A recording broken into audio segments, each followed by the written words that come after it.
Hey everybody, welcome again to another episode of the ShopNotes Podcast. It's John, Logan, and Phil today talking about handsaws and workbenches and whatever else comes up. Lots of stuff to talk about here. So, want to give a special thank you to Epilog Laser. This episode of the ShopNotes Podcast is presented by Epilog Laser. Quickly and easily customize your woodworking projects for added beauty and value. Learn more at epiloglaser.com.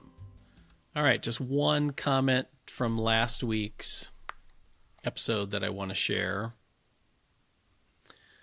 Woodtick Greg writes, I have a small vintage 1942 Burke mill and a fully restored vintage 1949 South Bend heavy 10-inch metal lathe.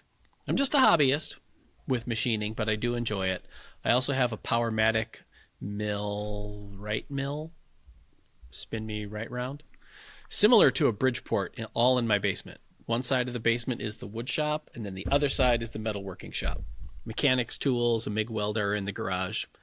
I have also made my own carbide turning tools, tool rest, etc. I made a diamond grinding wheel dresser too.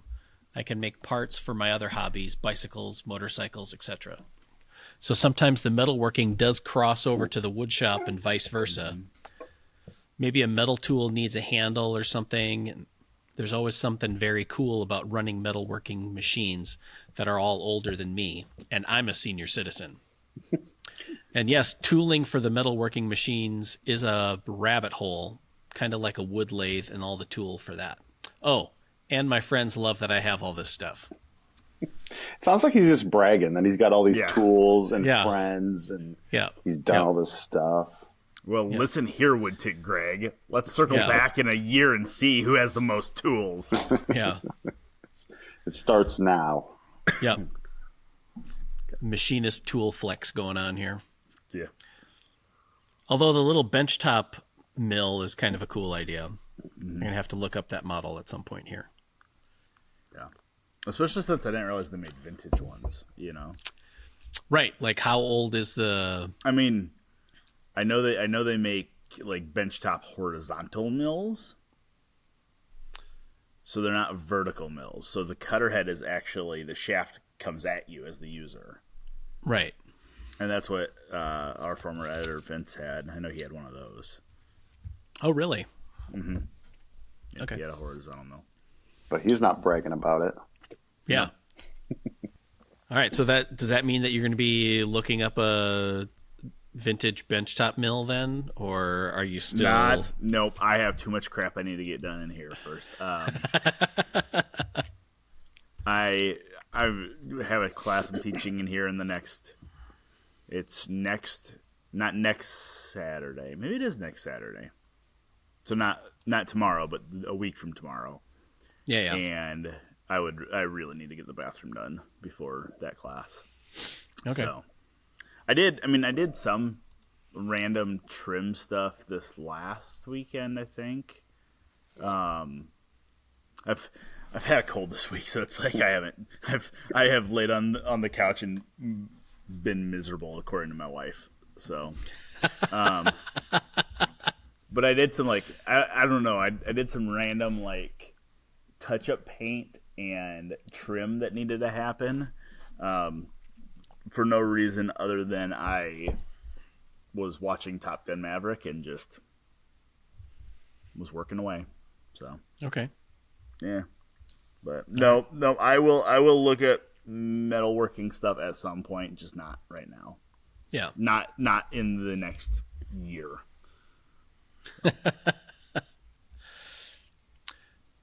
So to go back with something you just said, I know you're going to have an office in your workshop. Mm-hmm. Are you going to have some kind of soft furniture in there? I'm going to have a couch. Right. That's what I was wondering. Like, for these kind of times where I'm sick and being a baby.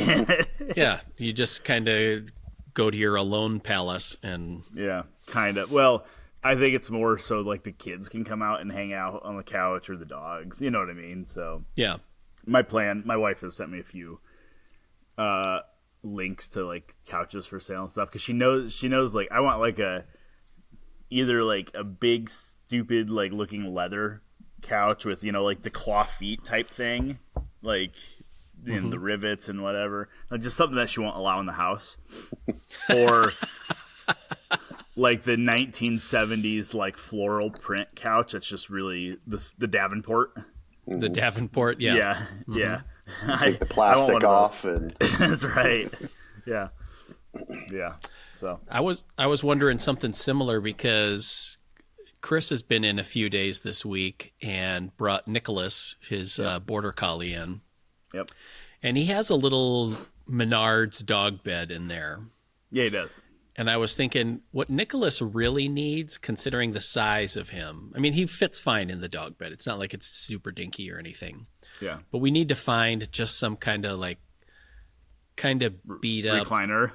Yeah, or just soft, cushy chair. Yeah. That's not fit for human sitting on it anymore, and that just turns into his dog bed. Yeah, in Chris's room. Yeah, because Chris was in here filming in the studio and brought Nicholas in here just so that he wasn't sitting back in the CNC lair all by himself. And he'd come around and get scratches from everybody, but for the most part, he just parked himself on the futon we have in here. Mm-hmm. And I was like, Nicholas needs a chair. Yeah. Just a Nicholas chair dog bed. Yep. Oh, let's say back to the metalworking thing real quick. Yeah. The one day I was in this week on Tuesday. Was it Tuesday? I think it was Tuesday. I ran over at lunchtime and looked at a lathe that I'm supposed to be picking up from one of our former builders, Dana Myers. And I'm getting it in trade for a bunch of milling. I mean, I've probably milled for him 3 or 4 times. I don't really charge him.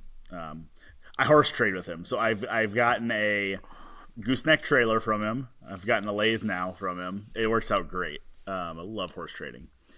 But this lathe is a Koenig, which is German for king. HS2006 is the model number. It's made in Germany. I think it was made in the 70s, 80s, maybe 90s. I don't think it's the 90s. I think it's earlier than that. Right. But as per the August Home MO of the day, when they bought that lathe, they bought it with every single attachment known to man. So, like, it comes with everything you could buy for a Koenig lathe. And some of them have labels on them, like a handwritten label. It says spiraling attachment. I'm pretty sure there's, like, metalwork, because there's a tool holder in there that holds, like, carbide cutting tools for metalworking. So, and there's, like, a cross feed. So I don't know if they had a metalworking attachment for it too or what. Like, just this crazy weird lathe. And you want to know the most frustrating thing about this? And it's an ego thing on my part. I cannot find a single bit of information on this lathe anywhere. Like, usually it's like, okay, you find a patent date, you can pull up a patent or so. I can't find a dang thing on this Koenig lathe. I can find people that had them. But everyone's like, yeah, we can't find manuals for them. One guy I found had one. Last year he had one. He got rid of it. I found a post on one of the vintage woodworking groups. And he's like, I have family in Germany. He's from, like, Munich or something. He's like, I had family over there hunting for a manual for me, and I could not find one. So, yeah, so it's going to be one of these, like, give them a jig, they'll figure it out. Hopefully not break anything, because I don't think I can buy parts for that lathe. But maybe interesting. Maybe all the manuals were stored in the Berlin Wall in the probably 80s. That's all probably lost to time. Yep, that's probably what it was. Because it was made in West Germany, which doesn't exist anymore. So right. That's why you can't find them. Yeah. So what's the model on it? It is a Koenig HS2006. HS2006. Yep. So if any of our 32 listeners have a Koenig HS2006 manual laying around, let me know. Hey, one of our listeners has a Burke mill from 1942, so this is you never true. know. This is true. Or maybe he knows somebody who knows somebody. That's and right. I just Googled it, and the Burke mill, at least one that I saw, is a horizontal mill. Yeah, I say that seems. The Burke B is what I just pulled up, which is actually really, really cool looking. Because it looks like they sold them on a pedestal. That is sweet. Yeah. Now it's like I don't even know what I'm looking at. Yeah, the problem is, like, I've ran vertical mills before. We had 2 Bridgeports in my high school shop. I've ran those. I've never ran a horizontal mill. I think you just gotta, like, wrap your head around it a little differently, like, on how everything moves and stuff. Yeah, because it's just a different thing. And I don't really have the need to do any, like, super heavy machining. So a little thing like that I think would probably work. But, like, one example where I do have a need, I actually just yesterday was swapping emails. So I've that big plane or the big jointer, right? Yeah. You guys saw the cutter head come in. I don't know. I don't think we've talked about that. My helical head came in. Yeah. Okay, so my big JT Towsley joiner is 24 inches. When I bought it, the head was destroyed. The head they had crashed something in it, like a knot or something, and the cutter head was bent. Or a Cadillac. Yeah. They ran a Cadillac frame over it. A jet thought it was a aircraft carrier and tried to land on it. Yeah, something. So the head was destroyed. So my option was to have a new head machined for it. Now I could either have a straight knife head machined or a helical head machined. Now it seems silly to have a straight knife head machined when a helical head is not that much more. I mean, you're doing the machining process, so it's an incremental amount more to have a helical head made. So it was very expensive to have the helical head made, but it is what it is. But the head arrived after a year. It just arrived last week, maybe. Yeah, when it this showed is up. past week. Yeah. Yep.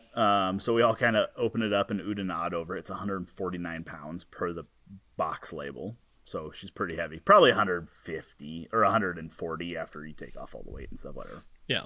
Tomato at that point.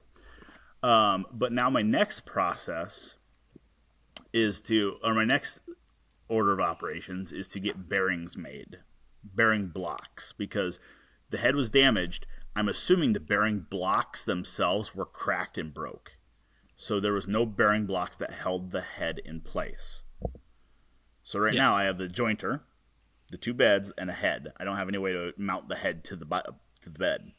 So I could buy pillow block bearings and just make it work, but that I'm going to have, several $1,000s into this jointer anyways. I might as well make it right. So when I go to sell it, I'll be able to make some money on it.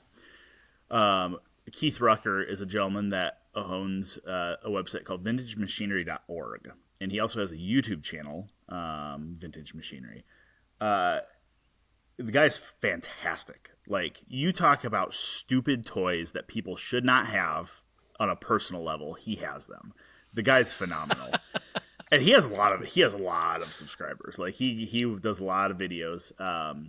Very, very, very intelligent guy. I like watching stuff. I think I mentioned he's redoing a bandsaw for Jimmy DiResta right now, a 42-inch bandsaw. But obviously with the name Vintage Machinery, he does a lot of vintage machinery stuff. Some of it's metalworking, a lot of it's metalworking. Some of it is woodworking. Some of it has nothing to do with anything. He does a lot of cane mill restorations, so sugar cane mills. Okay. So he's down in Georgia somewhere, so kind of down in sugarcane country, right? And there were these mills that you would, I guess, spin up and put sugarcane through, and it would extract the liquid and stuff. He does a lot of those too. So this is all a long way of saying, Keith, I've been talking to Keith about this project I'm working on. He sent me down to a foundry down in Alabama called Breezy Hill. Breezy Hill, I think, is maybe an Amish foundry. I might be wrong on that, but it's a foundry that specializes in doing like vintage machinery reproduction pieces. So basically, Keith's like, he's like, I've had them cast jointer fences. I've had them cast stupid stuff that like that type of thing. So he sent me down there. They said that they could do the bearings. I happen to have a SketchUp file from one of our readers because he was redoing a Towsley jointer exactly the same time as me, and he had the bearing blocks. So he had made a SketchUp model of the bearing blocks for me. He had made them, but not for me, but he gave them to me. So basically, Breezy Hill told me $500 to make the bearing blocks. Okay. That's going to be a raw casting. I think Breezy Hill was out several months because I think the guy might do it part-time. So I had the bright idea 2 weeks ago. I'm actually the vice chair of the Industrial Tech Advisory Board for University of Northern Iowa. And I'm like, for the graphics department. And I'm like, you know what? The Industrial Tech Department, they have a metal foundry. Like, that is one of their big disciplines there is they have a metals and metal foundry. And, I mean, they have John Deere. They have, there's a Viking Pump, I think, is maybe up there. That does a lot of cast iron, housings and stuff. So they have a very robust foundry division. And I'm like, this is dumb. Why am I sending these parts down to Alabama when I can have them cast 2 hours away and I can drive up there and shoot photos? Sure. So, long story short, the university is going to cast these blocks for me. All right. So their student foundry club, which is a thing, is going to take these take the SketchUp model, have the molds made. They're going to cast them for me. I'm going to go do photos. It's going to be February before this happens because they have other projects before then. But then those raw castings need machined. So when they come out of the sand casting, you can't just bolt that on a machine. You have to machine the ways. You have to bore the bearing housing to the right size. Like, there's a lot of work that has to happen after the fact. Right. So I was thinking, man, I wouldn't save money by buying a milling machine and doing it all myself, but it would be not that much more. It's an investment. Right. But I think Keith Rucker's actually he's gonna do the bearing block machining for me, and he's gonna do a video on them. So I don't think he's gonna charge me to do them. I said, I want you to charge me standard machine shop rates, Yeah. But we'll see. So that's coming. But all right. Yeah, I still think there's a need for a metal mill in here. Okay. Or in Chris's area. It doesn't matter. It could be there too. Right. Yeah. Now I got to see if I got to look up a video on how those horizontal mills work, because it's kind of. I actually think that Vince had a video on one. I feel like the one time I saw his video on his that he did, he was cutting. I feel like he was cutting gears. Okay. So I think he, I think he was cutting gears on it. Is what he was doing. But yeah, okay. They're interesting. They're not. It's not the way that I think about something working when it comes to metal milling, because I've never been around one. But they're a very old style mill. Yeah.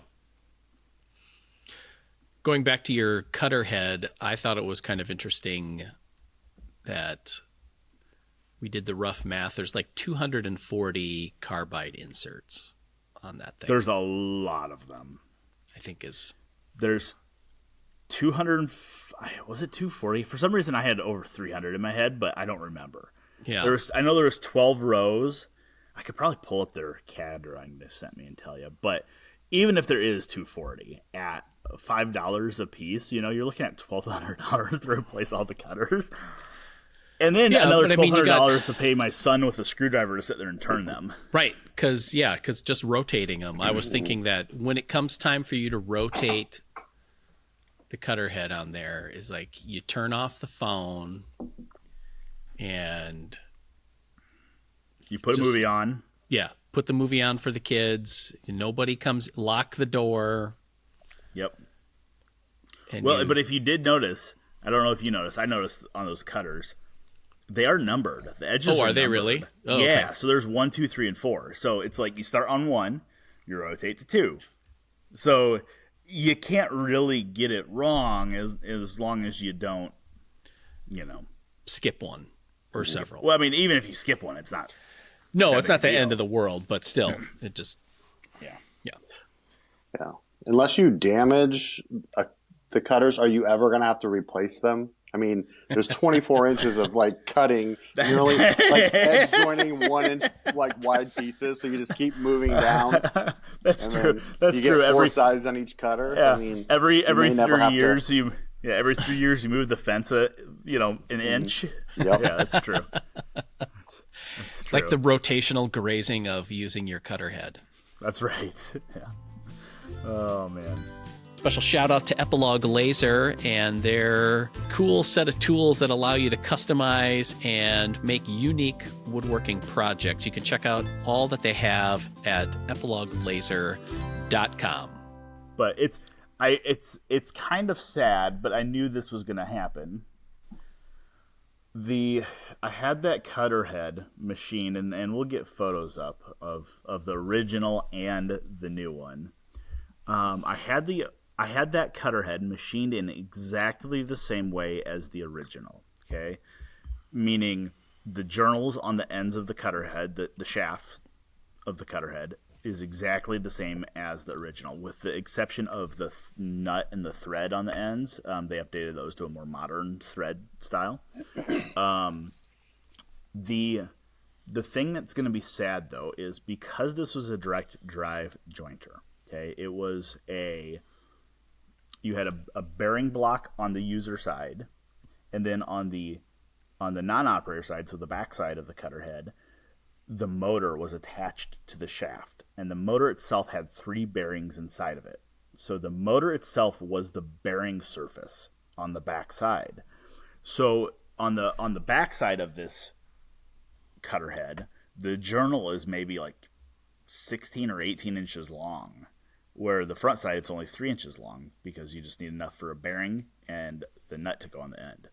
So because I don't have the original motor, I can't do a direct drive. Now I could if I used a spider coupling and fabricated a bracket to hang a 7.5 horse motor off the back end of it, which seems ridiculous. I'm gonna run it off of V-belts and pulleys.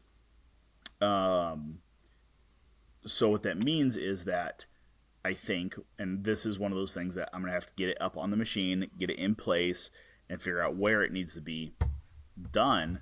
I'm going to cut the shaft off. I'm going to cut that journal off, because there's no point in having an extra 12 inches of journal sticking out the backside of the machine when the pulley's maybe 3 inches from the end of the cutter head. You know what I mean? So it's going to be... Yeah. It's going to be I just paid $4,000 for this cutter head. Now I'm going to take my angle grinder with a cutoff wheel and just cut it off.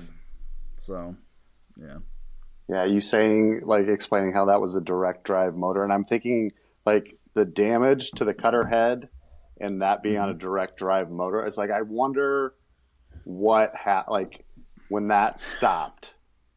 Because it's not like it was connected to a belt where it would slip, when whatever hit the cutter head, it was directly mounted to the motor. So it's did somebody lose their life on this jointer? Right. Is this haunted? It's haunted, yeah. Is it haunted? It's spooky season. Know. It is, yeah. You never cursed. know. It's one of those things that I said this, I posted a picture of the cutter head on the OWWM, Old Woodworking Machinery, Facebook page. It's technically fans of OWWM, so if anybody's interested in joining it. It's and I said, hey, got my new cutter head in. Does anybody know a company that manufactures through shaft motors? That's, I guess it's not that common of a style of drive anymore. But I was there has to be somebody that's making motors for through shaft driven power systems. And I just happened to make the comment that when I the first time this thing gets turned on, it's going to be like poke the button as I'm hiding around the edge of the door. You know what I mean? Like, it's going to be the whole Mythbusters, Lexan shields. Like, right. It's just going to be Hold scary. your phone around the corner to video it. Yeah. And I had a lot of people say, you know what? This thing's going to run so smooth. You're going to be thinking, that's all the faster it goes? I mean... Yeah. I don't know. We'll see. It's just... I do have to... I was hoping to get the base sandblasted before the winter set in. Right. But I don't know if I'm going to... I don't know if that's going to happen. Yeah, winter's coming this weekend, so... I know, yeah. It's here. Yeah. So, we'll see. All right. That's fair. All right. One of the things that I wanted to talk about was a offhanded comment that you made Tuesday when you were here. Mm-hmm. And let me get my piece of paper out here. Okay, I'm going to grab something because I know what you're talking about. Logan says, I've had a weird obsession with handsaws recently. Yes, I have. Now, can I tell you where this stems from? Yes, we need some kind of explanation. So we need context here. Okay, so there has, for several years, been a movement in the... I'm calling it movement just to sound smart. Mm-hmm. There's been a movement in the hand tool world that... There's a lot of new saw makers hitting the industry, okay? Yeah, which is weird because it started, I would have to say, mostly with planes, hand planes. Yes, it did. But one of the first guys to hit the market was Eric Florip. I have one of his saws. It's in the basement. I can't grab it right now. So Eric started making them at a fairly large scale. And his saws were way underpriced. I think when I bought my dovetail saw from him, I think it was like $95 for a handmade saw. Like, stupid cheap. Eric's had some health issues. I think he had, without sounding ignorant, I believe he had a brain tumor, and he's been fighting it for the last couple of years. So his saws have kind of been put on hold, I think, as they should be. But there's been a number of other saw makers pop up, okay? One of in my opinion, the top of the top, and having never touched, held, or used one of his saws, Shane Skelton out of England. Okay, Skelton Saws. Shane is making some of the most gorgeous hand saws you'll ever see. Now, there is a 2-year wait for him. A year wait, 2-year wait. I assume there's wait because his website, not that I looked recently, but his website says, you pay your deposit and then we will get a hold of you 6 months from your completion date for the balance. Okay, so that to me tells me that there's a several year wait. His saws are expensive. I mean, you're talking they're in pounds. They're over 1,000 pounds a piece. So man, they just are the shipping on that. Whew. Yeah. I know. Yes. You thought your jointer cutter head was a lot. I don't feel good enough for your crap, John. So his saws are expensive. So you got Shane, then you got a lot of other guys here in the States that are making beautiful saws. And I've done some kind of bespoke maker spotlights in the magazine over the last year or so. One of the guys I highlighted was a gentleman by the name of Jared Green, who Jared listens to this podcast. I know he does. And Jared makes beautiful saws. And I think I've said this before. He is now making saws for Blue Spruce Toolwork. So all of the Blue Spruce saws that they're making are Jared Green saws. And I think Jared's going to release his own line or limited edition line of his saws through Blue Spruce. So just super cool. Yep, there's one of the Blue Spruce saws that Phil has. I have a couple of them in the cabinet here. Beautiful saws. Now, currently, Jared and Blue Spruce are offering back saws. So kind of dovetail, carcass, and gentleman style saws. So kind of like a, pull style saw. There aren't many makers right now that offer panel saws. Okay. Now, one of the guys that I have kind of kept an eye on and I've kind of talked to a bit is a gentleman by the name of Charlie. And he's in, I'm going to look right now, Warwick, I think. Charlie Ernest is his name. I think he's in Warwick, Rhode Island. Yeah, Warwick, Rhode Island. Spring Grease Saw Works is his company's name. I've kind of followed him for several years. He kind of came into the saw making world making some really nice looking saws. And I had asked him about buying one of his saws several years ago. And saying, hey, I want to buy one of your saws, and if you don't mind, I'd like to do a kind of a spotlight on it. I think this was after I did Jared's. And he's like, I'm not really at the level where I feel like I would like you to do that. I'm not at he did not feel like he was at the level that he wanted to put his stuff out in front of everybody. Okay, which is fine. That's cool. I completely respect that. But that wasn't really the point. The point of my bespoke maker spotlights is to share tool makers within the community with the community. So it's like, hey, look, this is what your peers are doing, and these are people you can support in the community.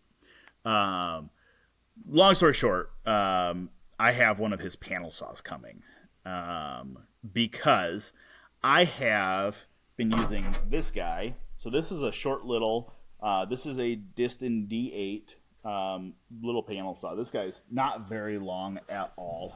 This is one of their smaller versions they made. It is heel to toe, almost 20 inches. It's like 19 and a half inches.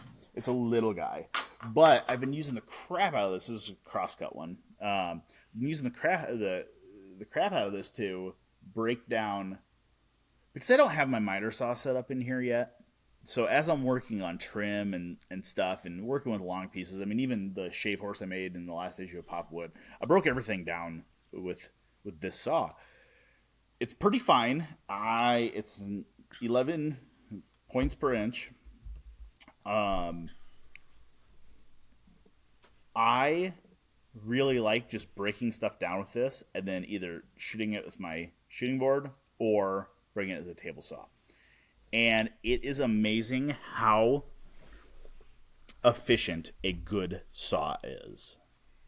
So, yes, my obsession with saws lately has kind of stemmed from, I know a lot of these guys that are making these newer saws, and to me it's fascinating seeing the little nuances between the makers, and they all make spectacular saws. Like there's some guys that don't sell their saws that make saws that I'm like, yeah, okay, they could be a little bit higher polished, but the guys that are putting themselves out are, they're good. They are good.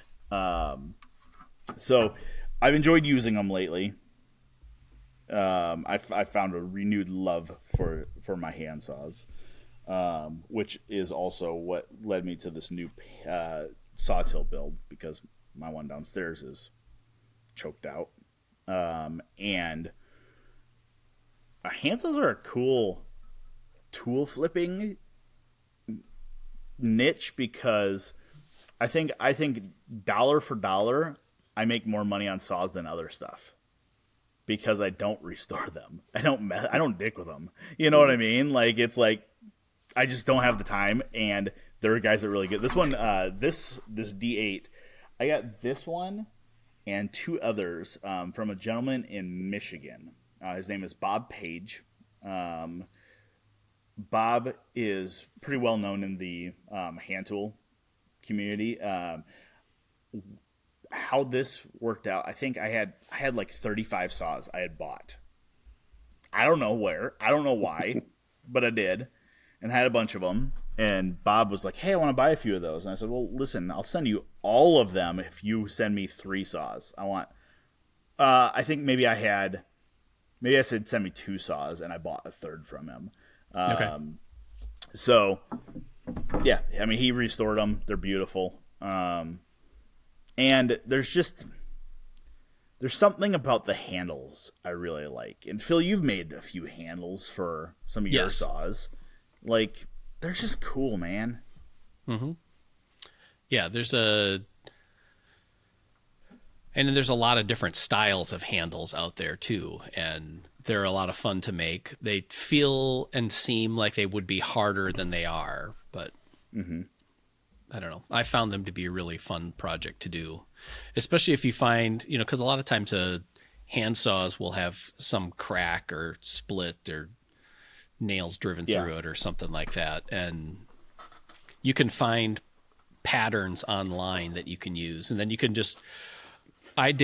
Ended up with a couple of saws, and then by making all of the saw handles out of walnut, now all the saws are related to each other, so it turns it into a set, so to speak. Yeah. So that part's kind of cool. This is one of the other saws I got from Bob. So see, now I have not tried the thumb hole yet. Like, you have not tried to cut with one or make one? I have not tried to make one yet. Because I have a rip saw that I think I got from you. Yeah, I think so. Yep. And the handle on that one is perfectly serviceable, but it doesn't match the other handles. So it's like, maybe that one just needs to be. I need to try that. Yeah. But then I would have to make a left-handed thumb hole rip saw. Well, yeah. Yeah, you would. And I don't know, because I will tell you, holding this left-handed, this is not comfortable. It is definitely designed right-handed. You know what I am excited for? I'm pretty sure Jared, and I'm sure Jared will shoot me a message if I'm wrong. I'm pretty sure they're planning on making panel saws. I hope they're planning on making panel saws. And I told him, I was like, look, the people they demand that any panel saws that Blue Spruce or Jared Green makes have nibs on them. Okay. Because I think that's just the style, man. Like, there's no point to them as far as everybody can tell, but I do like the old style hand or blades on hand saws, whether they're a panel saw or a full size hand saw, where the front end is rounded over. Could still have the nib, but there's after a while they just kind of went squarey like that. But then there's the ones that have like a, I don't know, it's probably like a 2-inch radius or something like that. It's pretty. Yep. And I think I could be wrong on this. I'm probably wrong on this. I think if you look at skeleton saws, a lot of those are made after some of the tools found in the Dist D8 chest. Yeah. Yeah. Which is it has that giant round over on the front. Yep. So. Yeah, it does. Yep. Okay, I see that, because I don't have a power miter saw in my shop at all, and I have that cross-cut hand saw that I use for breaking down stock, and then I got that rip saw, mostly just for fun or experimentation on it or whatever. But I have the white pine that I got from you for that desk that I made, and I did some ripping with it, and there's a delight in that too. Yeah. Well, and I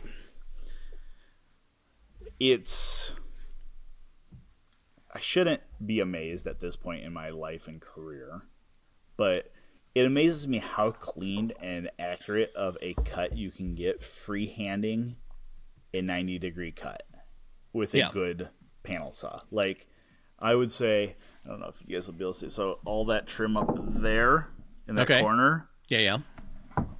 It's all cut straight off the saw. I mean, off my panel saw. It's, it's just it's a 4-inch wide crosscut, but you use the reflection, and after doing it several hundred times, your body just kind of gets in that.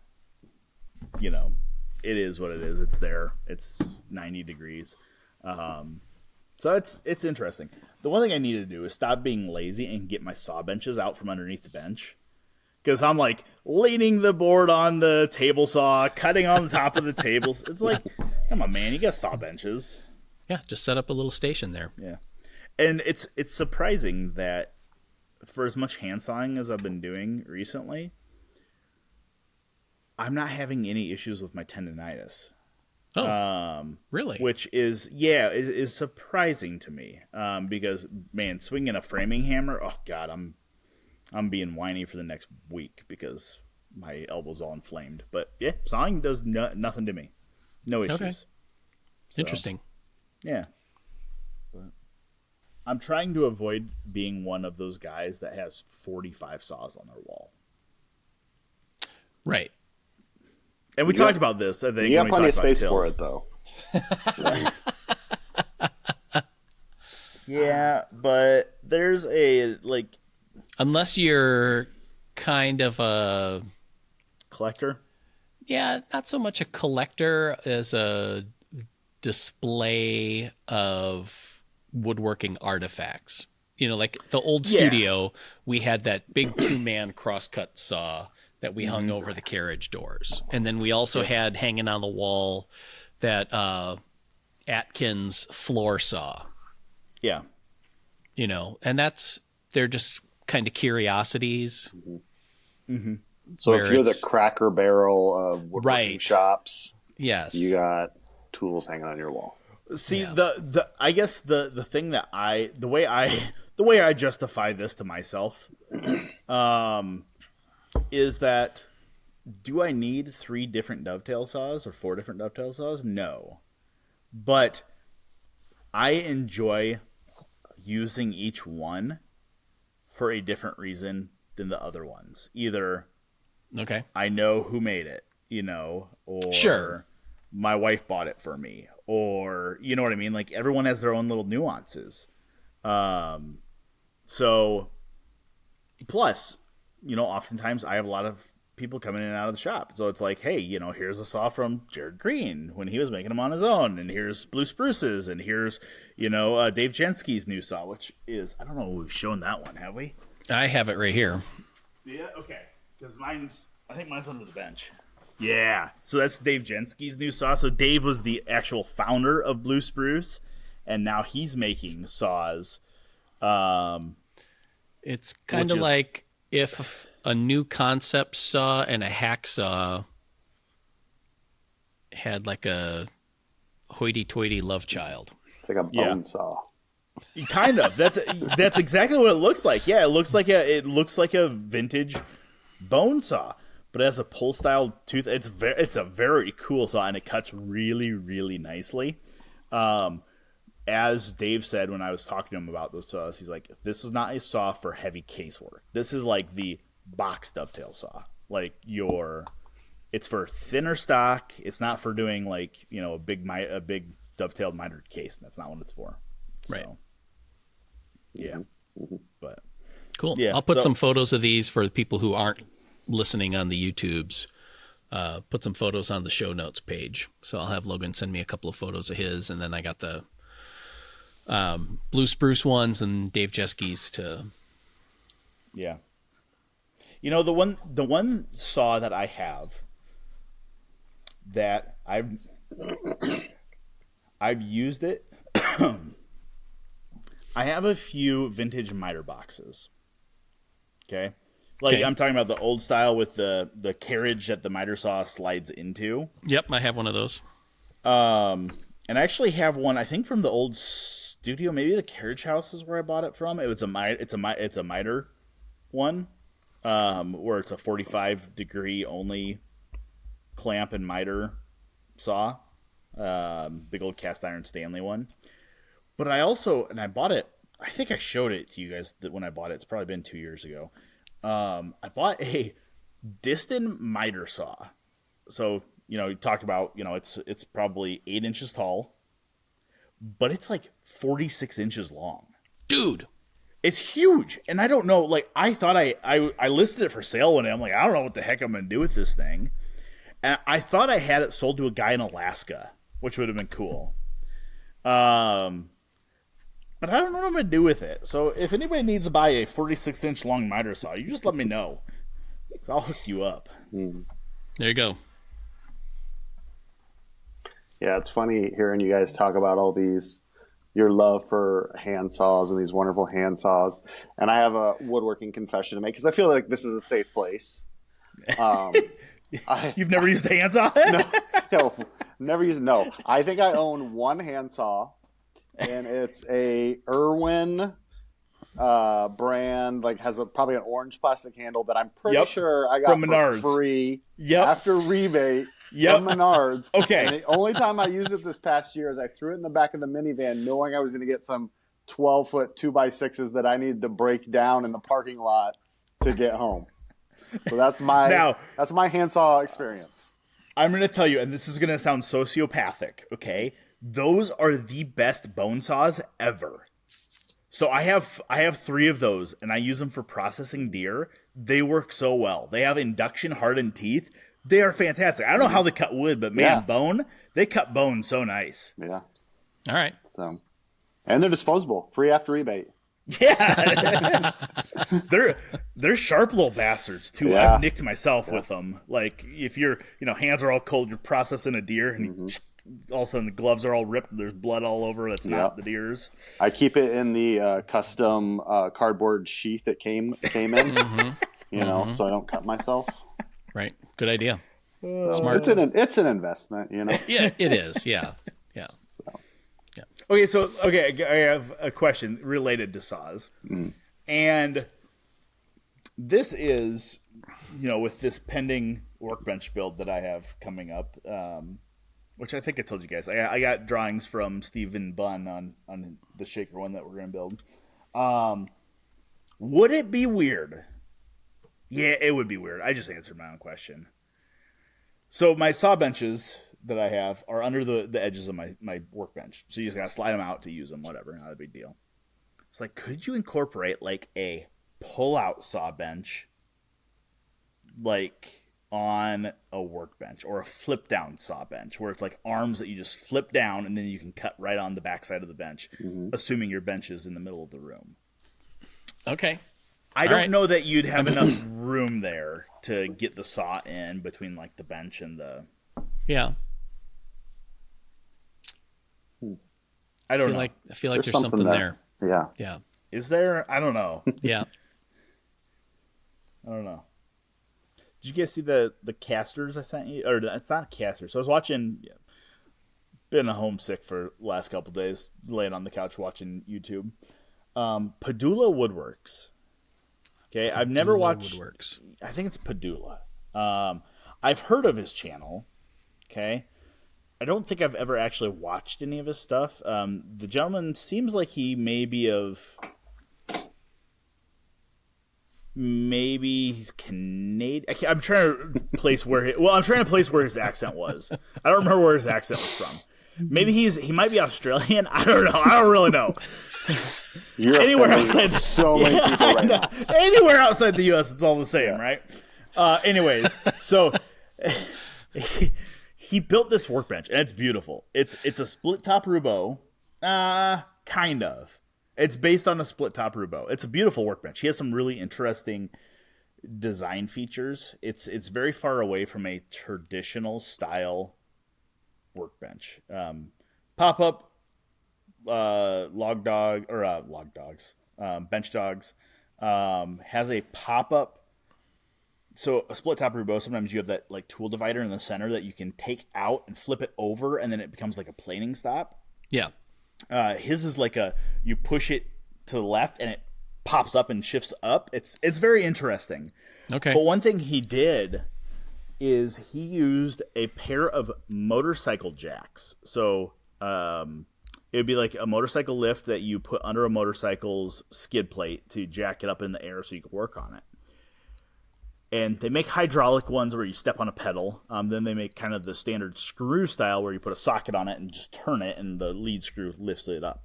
So he used those under his bench. He bolted casters on them.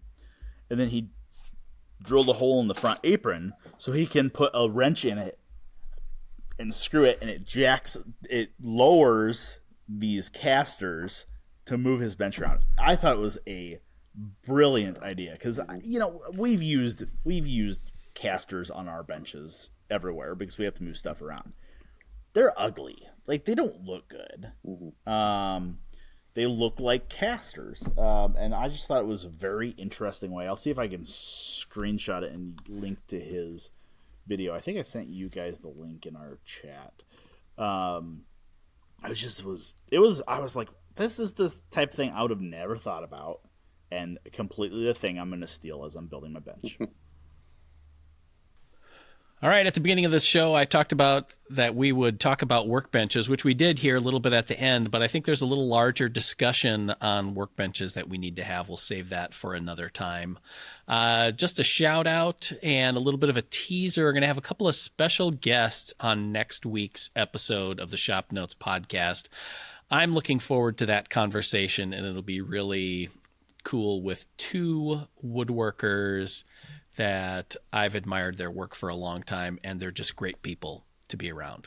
Anyway, so special thanks to Epilog Laser and their family of products that allow you to customize your woodworking projects, whether they're going to be gifts or things for friends and family, or if you're doing this as a side hustle or a business, you can use them to add value to your projects by making them one of a kind. You want to check out their stuff at epiloglaser.com. You can watch the ShopNotes podcast on our YouTube channel. We got a bunch of videos that have been going up on there. Some really cool project builds and other stuff. Don't forget to click all the little buttons and things on there to make sure that YouTube is constantly pestering you with stuff. Subscribe on all the local podcasteries. The artisanal ones are the best. And if you have any questions, comments, or smart remarks, I want to hear about it. You can put them on our YouTube channel or send us an email, woodsmith@woodsmith.com. Thanks, everybody, for listening. We'll see you next week.